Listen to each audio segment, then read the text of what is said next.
Muchas gracias.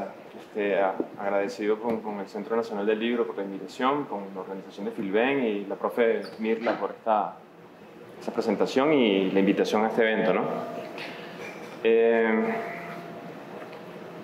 Ella me invitó en calidad de que quisiera que hablase sobre mi trabajo como poeta, pero a mí eso me cuesta un poco porque mi trayectoria tampoco es muy profusa, es pequeña todavía y tengo poco tiempo escribiendo. Entonces quisiera más bien problematizar y hablar de mi proceso creativo a partir del gran conflicto que significa la relación con las influencias, ¿no? Y a partir de eso escribí estas notas que titulé justamente así, ¿no? Polaridad y conflicto en mis influencias, ¿no? El caso de Ariel y Calibán en Bárbula. Por el solo hecho de que el seminario para el que escribo estas palabras sea sobre escritura joven, implica como una necesidad de un cierto examen de síntomas sobre el cuerpo a través del cual fluye algo que es el sentido histórico, ¿no? Hablar de joven es una dimensión histórica importante, ¿no? Sea cual sea el autor o sea cual sea el sentido histórico, lo interpretemos como querramos. Y esto no suena tampoco muy saludable, ¿no? Ni muy joven. Pero estos tiempos no son del todo saludables y el cuerpo bajo inspección tampoco es muy joven, que se diga, ¿no? Así sea el cuerpo cultural de publicaciones y circuitos de circulación, o sea el mío, que ya, digamos, no tengo los 25 años, que es como la edad de tope para poder escribir de espaldas al pasado, ¿no? Las prácticas sociales que conciben a la identidad como un constructo social fluido, junto con la teorización y experimentación del movimiento transhumanista. Todo esto en el marco de una actualidad posnacional, una aceleración derivada de la hiperconectividad, una especie de neolengua vírica, memética, ¿no? Hay una digitalización del texto también muy importante, un fenómeno que es considerable para estudiar, así como la gran parasitación de las producciones audiovisuales a la literatura. Todo esto podría sobreproblematizar al punto de fractura a esa pareja que es tradición e influencia. No se trata nada más de un cambio en la materia y en el movimiento que porta el tren de datos expresivos. También hay evidencia suficiente de que los metabolismos entre figura y forma se están modificando de tal manera que ya no se cuenta con una clara guía para distinguir lo sano de lo patológico. Si en este momento nos pusiésemos a discutir nada más el fenómeno del monopolio editorial de las publicaciones por demanda, les aseguro que no vamos a llegar a un criterio claro de si es algo bueno o algo malo. Así que la situación es poco menos que grave. Yo diría que está al borde de lo imprevisible. Por suerte, podemos convenir que esto es un rasgo típico de los periodos de las grandes transformaciones, ¿no? Hay muchos indicios que apuntan a ello. Por ejemplo, está el dominio de la exhibición por encima de la creación. Está el efectismo como fin en sí mismo. Hay una disparidad muy grande de los recursos disponibles en los diferentes enclaves a lo largo del mundo. Hay una pérdida de orientación significativa de los mecanismos públicos y privados para la gestión cultural. Es posible que realmente estemos asistiendo al fin de la época de la era del libro e incluso podríamos estar mirando a la muerte de los géneros también literarios. Una nueva mutación quizás en los procesos de lectura. Pero nada de eso altera la hipótesis o la premisa fundamental de que no sabemos realmente lo que puede una escritura, de lo que es capaz la escritura. Me permito esta introducción medio apocalíptica y a la vez un poco optimista, para no pasar por desinformado de las cosas que están aconteciendo a la escritura joven en este momento. Y tampoco pasar por impertinente a la hora de cambiar el tema hacia algo que tiene una prioridad espiritual y también una importancia natural, ¿no? Pase lo que pase, de acuerdo al estado de las cosas, hay un hecho incontrovertible dentro de la constitución de nuestro temperamento subalterno. Y es que hay una profunda polarización en la orientación de los productos culturales nuestros. Y no es algo nuevo. Si yo tuviese que inventariar los poetas que en determinado momento me atrajeron hacia el oficio, siempre vienen a pares polares. Comienzo en la infancia con la figura de Andrés Eloy Blanco y Aquiles Nazoa. Posteriormente, en la temprana adolescencia, Vicente Gervasi versus Alberto Alvero Torrealba, completamente distinto. Luego, un poco más tarde, leería Liscano en contraste con Sánchez Peláez. Si tenemos que hablar de mujeres, Milló con Lida Franco. Montejo y Palomares, por ejemplo, digamos la última gran polarización que viví en términos de influencia. Y así podría seguir haciendo un ejercicio de apareamiento un poco menos ingenuo, contrastando estética, rastreando sus propias formaciones, ubicarlas en sus tiempos históricos concretos, pero no es mi intención aquí despertar a los muertos. No vengo a hacer apófrades ni es necesario para ilustrar el conflicto característico de nuestro organismo con una arbitraria bisección de autores, ¿no? Quisiera más bien mirar un poco hacia las voces nuevas. Esa persistencia de una dualidad psíquica que procura un recurrente accidente que acelera y colisiona almas y costumbres con mucha violencia, es decir, estoy refiriéndome a nuestro complejo cultural, requiere un examen un poco más dinámico y patente.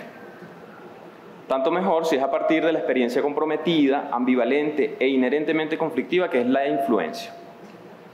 En particular, la ejercida por mis antecesores inmediatos, escritores activos, con una producción en curso, una incógnita y prometedora producción.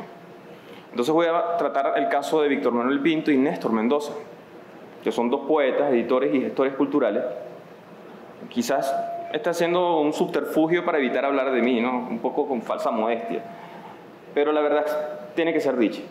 En la medida en que a ellos debo el haber adquirido conciencia del lenguaje, educación del gusto y responsabilidad creativa, que circunstancialmente hoy puedo decir que tengo, creo que es necesario es importante que haga un examen del trabajo de ellos y un poco de la referencia a su vida, ¿no? Yo creo que puedo sentir, a diferencia del poeta Julio Bolívar, que toda referencia territorial, sea cual fuere, posee una cosa medio retrógrada, dadas las circunstancias de globalización y pérdida de fronteras nacionales, ¿no? En tanto que es medio una perspectiva como para escrituras inerciales, medio costumbristas quizás a veces, me atrevo a decirlo. Pero también tengo que admitir que nadie escribe fuera de un terruño ni de espaldas a determinados coterráneos con los que se encuentra mezclado, al menos en generación. Así que lo primero que tengo que decir de Pinto y de Mendoza es el gentilicio y el grupo etario. Los dos son poetas carabobeños y los dos nacieron a principios de los 80. El primero se crió en la plebeya Naguanagua y el segundo en la fronteriza Mariara, que Mariara está ahí entre Carabobo y Aragua. Las dos son localidades en el centro norte del país, son pequeñas, son periurbanas, están al pie de la cordillera de la costa y todos están cruzados por ríos que terminan en la cuenca del lago Tacarigua, ¿no? En tanto ambos son hijos de familias de trabajadores, con no menos de 2 hermanos, su origen humilde se advertirá determinante en la sensibilidad estética de cada uno y se mostrará con mucha honradez y delicados atributos afectivos en sus respectivos trabajos literarios que todos dedican a sus familias y a sus amigos. Ambos fueron nutridos en bibliotecas municipales con una orientación vocacional más o menos accidentada, unas opciones no muy amplias. También ellos tienen característicamente una timidez a los entornos profesionales, pero una curiosidad intelectual sin bridas que hizo que ambos coincidieran a principios de este siglo, del siglo XXI, en Bárbula, en el campus universitario de la Carabobo. Se inscribieron en la única facultad humanística que hay allí, que es la de educación, y se licenciarían posteriormente como pedagogos especializados en lengua y literatura. Mendoza posteriormente realizaría estudios superiores en literatura latinoamericana por la UPEL y Pinto más bien se decantaría por los estudios culturales en un doctorado de la Universidad de Carabobo. Eventualmente ninguno de ellos se dedicó a la docencia, o por lo menos no completamente, pero sí a la escritura, mientras se mantenían como gestores culturales dentro de la estructura universitaria de la Carabobo. Antes de comenzar su época universitaria, cada cual recibiría estímulos creativos no del todo literarios, no siempre a través de los mecanismos culturales oficiales. Y esto puede considerarse en desmedro de su cultura. pero también puede ser bueno que hayan llegado a los clásicos de manera tardía, o por lo menos posterior a su contacto con expresiones culturales menos formales, más crudas, más rústicas, incluso podría ser ordinarias. ¿Esto por qué? Porque esto abonaría de alguna forma en su capacidad de codificar mensajes, también en sus atributos analíticos e interpretativos. Pinto sería ligeramente precoz y empezaría a escribir desde la adolescencia, y aún sin pertenecer a la comunidad universitaria se acerca a ella buscando orientación y evaluación de su trabajo, en donde llega al Departamento de Literatura de la Dirección de Cultura de la Carabobo, donde se edita la revista Poesía, ¿no? Allí lo recibió el poeta Deli Rivero. Esta publicación se volvería para él una escuela y posteriormente una responsabilidad. Para Mendoza no fue muy diferente. Él también llega ahí al Departamento de Literatura y manifiesta que parte importante de su formación en esa época fue prodigada por estas publicaciones de esta dirección, que no está adscrita a ningún departamento académico, más bien pertenece a la Dirección de Cultura. Allí, bueno, encontrarían actividades de formación y divulgación literaria, se encontrarían con sus pares de edades, se formarían agrupaciones que, bueno, de esas que se unen y después se dispersan. Y también en relaciones con escritores un poco más maduros que ellos. Por lo tanto, yo creo que ahí es de alguna forma en donde se pone en contacto con la tradición de la poesía carabobeña y a punto, leo, de ella tomarán la mesura y la precisión, la observación de la naturaleza y su vinculación con los estados anímicos, la hondura filosófica sin categorías y sin rebosamiento intertextual, entre otras características que tiene la poesía carabobeña. Pinto encontraría circunstancialmente un mentor en la figura de Carlos Osorio Granado, mientras que Mendoza lo haría en Adely Rivero. Y un poco a su manera también contaría con el apoyo relevante de Antonio González Lira y Alberto Hernández, poetas de Mariari y Aragua. A ellos se les mezclaron una cosa muy peculiares, que yo creo que es una fortuna. La primera es la capacidad de esfuerzo individual, unos talentos que fueron detectados y orientados a tiempo, y las políticas de inclusión social y masificación de los medios culturales. Todo esto procuró que publicasen sus primeros libros con tan solo 23 y 22 años. Primero publicó Pinto Aldabadas en 2005, como resultado de su participación en este famoso certamen mayor de las artes y las letras, que convocó el Ministerio de Cultura y el ahora extinto CONAC. Mendoza, en 2007, publicó Ombligo para esta noche, a través de la Secretaría de Cultura de la Gobernación de Carabobo. Ambos libros son una reunión de poemas juveniles, cortos, claros, sencillos. No hay mucho riesgo, no hay pretensión, pero sí uno podría decir que tiene detalles de acabado, ¿no? Yo creo que uno podría decir que son intentos o potencial. Si tengo que agregar algo sobre estos libros es que tienen en cada uno de ellos, como en estado de germinación, tópicos, técnicas y preocupaciones que en sus siguientes producciones van a encontrar un mayor alcance, o por lo menos un mayor acabado. El segundo libro de Pinto, Mecánica, publicado en el 2006, fue galardonado por el Premio Internacional de Poesía Ciudad de Valencia. Es un libro de alta factura, en donde se manifiesta en textos de corte objetivista, ligeramente narrativos, la singularidad de los desasosiegos del cambio y del crecimiento, derivados a partir de eventualidades en la vida familiar y amorosa.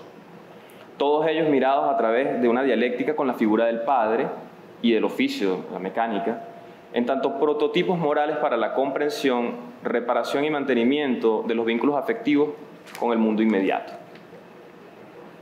En cuanto a Mendoza, en el 2011 ganó el 4º Premio Nacional Universitario de Literatura Alfredo Armas Alfonso en rubro poesía, y bajo el título de Andamios sería publicado en la colección Papiros de la editorial Equinoccio, de la Simón. Ahí él toma un tono conversacional y un intimismo sosegado. En este libro Mendoza se revela como un perspicaz y agudo observador del cotidiano, del entorno urbano y las relaciones familiares. Está motivado por la arquitectura de la metáfora que muestra el aparataje transitorio que se dispone para la construcción o reparación de nuestra frágil existencia. De ahí el título. Comportándose Mendoza como una especie de fenomenólogo lírico tropical, por inquietudes filosóficas importantes. A pesar de ciertos rasgos comunes, este par de libros, Mecánica y Andamios, parecen fluir desde lugares distintos del corazón. Pinto recibiría experiencias oxigenadas de sentido, substanciosas del exterior, que remite de aurícula a ventrículo para brindarlas sin distingo de género, nacionalidad, clase, a cualquier tipo de lector. En tanto Mendoza, más bien, captaría influjos hipóxicos, casi inánimes, para que con un movimiento en dirección opuesta a la de Pinto, los canalizaría a un centro de reconcentración que es hacia los pulmones del significado, como si Néstor poetizara posteriormente a su experiencia.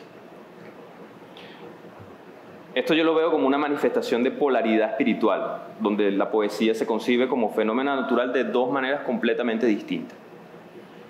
Ambos podrían coincidir en que la poesía es la forma más concentrada de expresión verbal, pero difieren en el origen de esa concentración.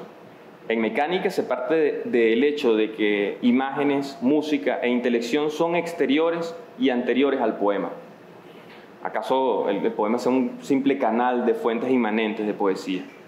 Mientras que en Andamios es el poema el que reorganiza el lenguaje a partir de elementos neutros y desordenados, para proyectarse, razonar o resonar más allá de sí, o para trascenderse. En todo caso, esto es una conjetura, ¿sí? Y yo la voy a llamar hipótesis de orientación. Uno va en una dirección opuesta a la del otro. Es muy estimulante para problematizar el papel de los sujetos literarios convencionales. Bueno, ellos producen de una manera muy distinta, pero El Sol de hoy más o menos cuentan con una obra de 5 o 6 títulos publicados de manera apoyada por el Estado o de manera independiente. Han sido incluidos en muchas traducciones, en muchas antologías, han sido ya traducidos, y ellos mismos también se han proyectado como ensayistas prometedores o como traductores importantes.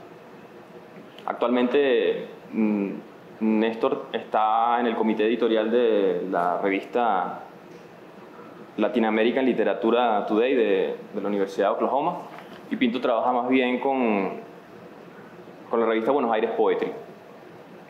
Mendoza no vive ya en Venezuela, está en un territorio neogranadino. Pinto todavía está en Venezuela. Sobre ellos, la crítica nacional ha reparado sin mezquindad, se ha escrito sobre ellos, y eso es importante que tome un par de citas.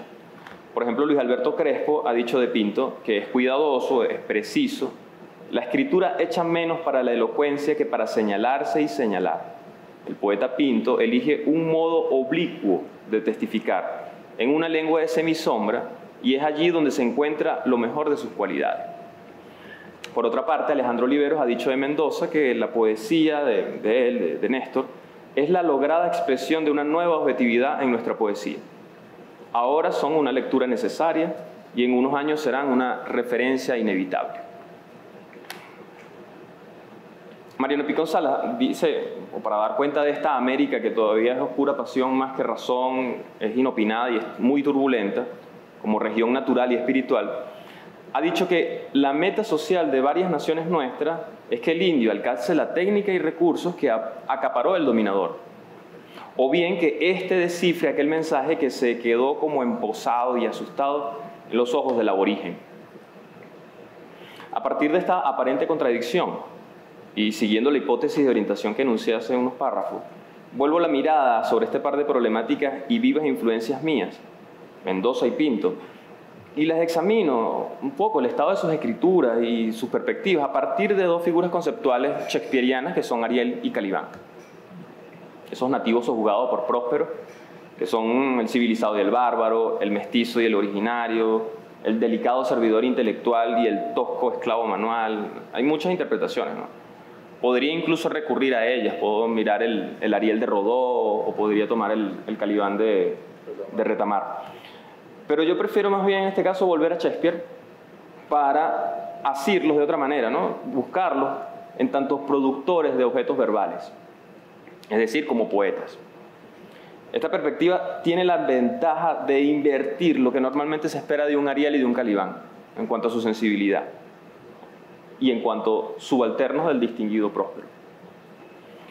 En el primer acto, Escenados de la Tempestad, Ariel canta al ingenuo Fernando la supuesta muerte y transformación de su padre. Un poema famoso que se llama Full Fat on Fight, I Father Lies. Es una canción muy pequeña, muy concisa, en donde Ariel recrea la tumba marítima de Alonso, supuestamente, porque realmente no muere Alonso en esa circunstancia. Narra su completa destrucción, la fugacidad de la vida, en contraste a los opulentos productos de la digestión del mar, que es el coral y la perla. Posteriormente, ya en el acto 3 o escena 2 de La Tempestad, Calibán se dirige a dos de los forasteros oportunistas y, para tranquilizar su inquietud ante la exuberancia de la isla de su madre, les dice que no teman. La isla está llena de ruido, en un parlamento en donde describe la musicalidad del ambiente, el embelesamiento por su belleza, el gozo ante el paisaje, el volcamiento de este hacia el interior de la ilusión, el sueño, más el posterior despertar de sí, el doloroso despertar de Calibán. Estas líneas de Calibán son muy importantes, ¿no? Porque ocurren cuando ya se conoce qué es lo que hace Ariel, cuáles son sus destrezas y sus habilidades, y uno podría inferir perfectamente que es Ariel el que canta y duerme al Calibán para después despertarlo de golpe. De modo que, siguiendo estas dos paradigmas de artistas verbales, leo a Mendoza como un Ariel y a Pinto como un Calibán. Los aparejos a los que apelo son esta ilustración de esta lectura, son los libros Quietos, publicados por Cabriel Editores Independientes en Valencia en 2014, y por el libro Pasajeros, publicado por Decir Ediciones en Caracas en el año 2015. Fíjense que lo separa muy poco tiempo. Los títulos son muy sugerentes, ¿no?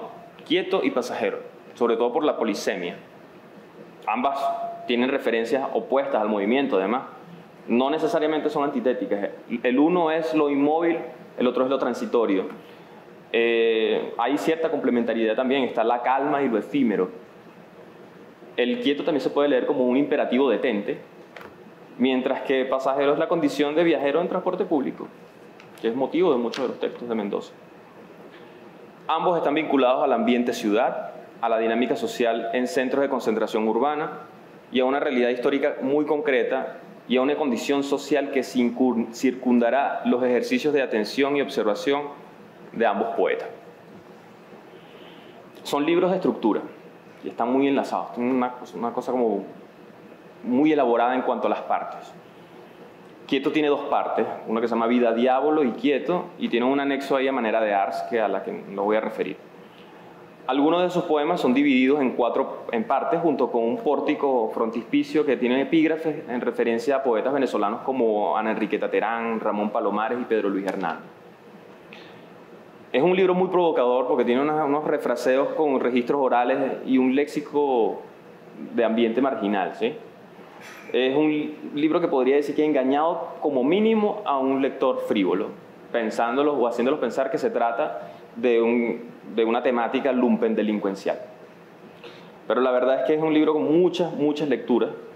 Ya eso fue precisado por César Seco, un texto muy importante de interpretación, en donde casi ninguna de esas lecturas de ese libro hace referencia a la violencia como fenómeno delictivo. En un aparente desorden de estímulos, sonidos, voces sobre voces, deseos irreflexivos, vértigo, se van asomando índices que insinúan la ardua posibilidad de la existencia de un centro quieto, de una suerte de esencia. Son indicios que están lo mismo en el paisaje, que en lo que se toma de él como alimento, también como en la reacción del interior a lo que de afuera proviene. Ahora, en cuanto a lo que pueda decir a Pasajero, estamos ante un libro un poco más corto, más conservador, pero no menos ambicioso. Está compuesto por 3 partes numeradas que van reduciendo su cantidad de poemas, de 23 poemas a 4, a uno final de largo aliento. Sus referencias internas a la poesía venezolana están en la apertura del libro, con sendos epígrafes de Eugenio Montejo y Miguel Rondón Utrera. También se trata de un libro turbulento y prismático. También es hablista, porque es capaz de burlar al lector más desprevenido. Tomo como ejemplo que su mesura, uno podría decir que lo libra de la violencia, pero es al contrario. En él hay más violencia que en el libro de Pinto, por lo menos en lo que respecta a ciertos retratos morbosos de sangre y textos de referencia política. La mayoría de sus poemas se enuncian en una frugal primera persona que describe escenarios y reflexiona en un monólogo interior a partir de las imágenes que encuentra para ilustrar su escéptica, mordaz e inquisidora desazón por lo perecedero. Parece postular que las pasiones son la prisión sanguínea del cuerpo, que se paga por la avidez que induce todo lo rico y todo lo extraño. Tanto más cuando estas pasiones se aferran con mucha tosudez a lo determinado a ser finito, a la existencia como tortura y a la vez como tumba de todo lo que está lanzado al tiempo, de todo lo pasajero, así sea hermoso y dulce como lo son el cuerpo y el amor. Extrañeza y separación son dos cosas que caracterizan a este libro, pero no lo hace con apatía. ¿Por qué? Porque de alguna forma declara que todo lo que hay es fenómeno y sombra, y nosotros todos transitamos entre ellas como viajeros que van en posta. Llegado a este punto, yo creo que es más o menos claro la oposición que hay entre estos dos libros, este Quieto y Pasajero, a pesar de que parten de una experiencia común, ¿no? Aquí hice una anotación que hay unos poemas que están conversando uno con el otro, pero no quisiera extenderme al respecto. Lo que sí tengo que decir es que en Quieto, la enajenación que producen las tribulaciones de la carne que somos, se convierte sutilmente de ser atendida en una presencia, en una compañía. Mientras que en Pasajero, la quietud que se encuentra entre lo rural y lo urbano es muerte y alimento para los insectos. Y de ella no podemos más que alejarnos. Entre estas dos obras no hay mayor disonancia en las condiciones de origen. Son poesía en el lenguaje de Próspero y parten de experiencias vasallas, pero ya sin la figura de autoridad que revestía al noble mago. Uno podría decir que ya Próspero está ausente de este juego literario. Ya se habrá vuelto a su metrópoli y habrá mutado ya en un científico burgués o de colono en imperialista. Ariel ya no canta agradecido bellas formas para complacer a su liberador. Calibán ya no fabrica módulos vitales y hogueras para su apresador, mientras entre dientes lo injuria. Más bien, se trata de una desenvoltura de un nuevo antagonismo posocupación, morfogenésico y gestante, aquel que se despliega ante una situación de exposición a las diferentes corrientes temporales que los cruzan, que son el tiempo vital y el tiempo histórico. Estas dos cosas que se concurren heterogéneamente y con mucha violencia en la coyuntura, donde ya los cambios son perceptibles, pero todavía no son interpretables, o por lo menos comprensibles en su sino. Esta situación podría decirse que procura que Ariel y Calibán se manifiesten con un ánimo barroco. Son desengañados, están pesimistas, ante la intranquilidad asociada a un cierto grado de libertad obtenida. Alcanzan los dos un dominio aceptable de la técnica de su maestro, tienen los recursos de la poesía, pero no encuentran claro mensaje que descifrar en los ojos de sus ancestros. No precisamente perlados, pues se encuentran dentro de una bruma de la que difícilmente brotan ensueños y riquezas. Es como si esta última comunicación con el origen de su identidad demandase una contorsión específica sobre la que los cánones occidentales no instruyen y no podremos sorprendernos al respecto. En efecto, y estoy señalando los precedentes sumarios tanto de Mendoza como de Pinto, en estos textos hay una toma de postura frente al hispanismo inmodesto, frente a la hipocresía del trascendentalismo americano, y también hay una postura contra el indianismo reaccionario. Pero la definitiva conciliación mestiza de una supuesta raza cósmica no es menos misteriosa que la confluencia del Orinoco con el Caroní. Picón Salas, vuelvo otra vez a Mariano, tiene razón cuando asevera que el secreto de nuestra psique ha de rastrearse frecuentemente por indirecta ruta emocional estética. Requiere de poetas tanto como de historiadores. Estos dos escritores, más pronto que tarde, seguirán proveyendo recursos anatomopatológicos para el levantamiento del complejo metabólico de nuestro ser americano. Y no solo proyectados hacia el futuro, sino en su característica y activa presencia, en una originalidad que incluso imposibilite leerlos a través de las máscaras de una pieza de Shakespeare. Los problemas que plantean, la divergencia natural que existe entre ellos, atisban una crisis ética y espiritual fundamental para su generación y para las posteriores.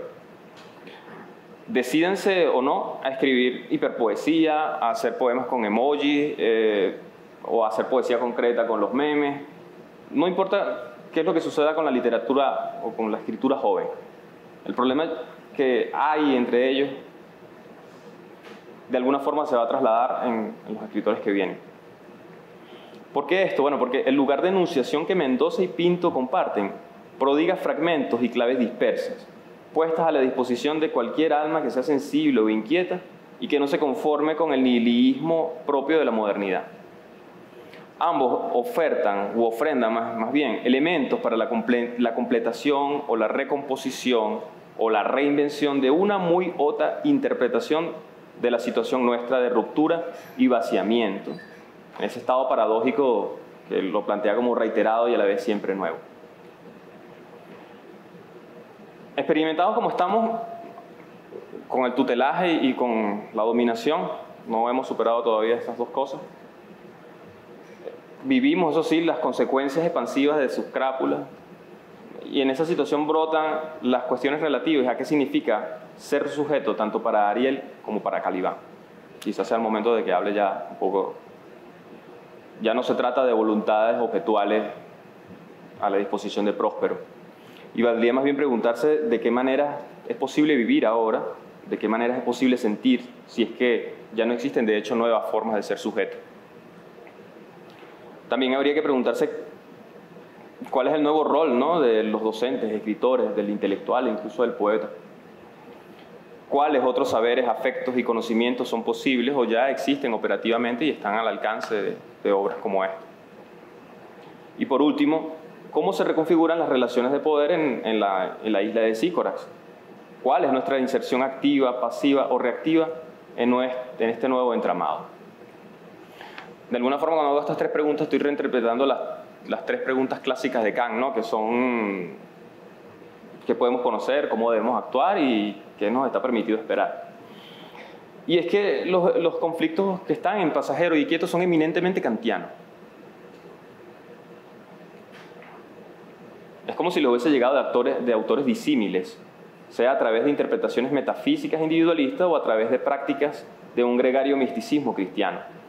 Es como si hubiesen robado un par de libros de la biblioteca de Próspero para leerlos y leerse a sí mismos, furtivamente, dispuestos a la malinterpretación, involuntaria o deliberada, a los pies de una fila de los parques nacionales San Esteban y Henri Pittier, antiguas tierras de guayqueríes y taramainas, de clima benigno y abundante agua.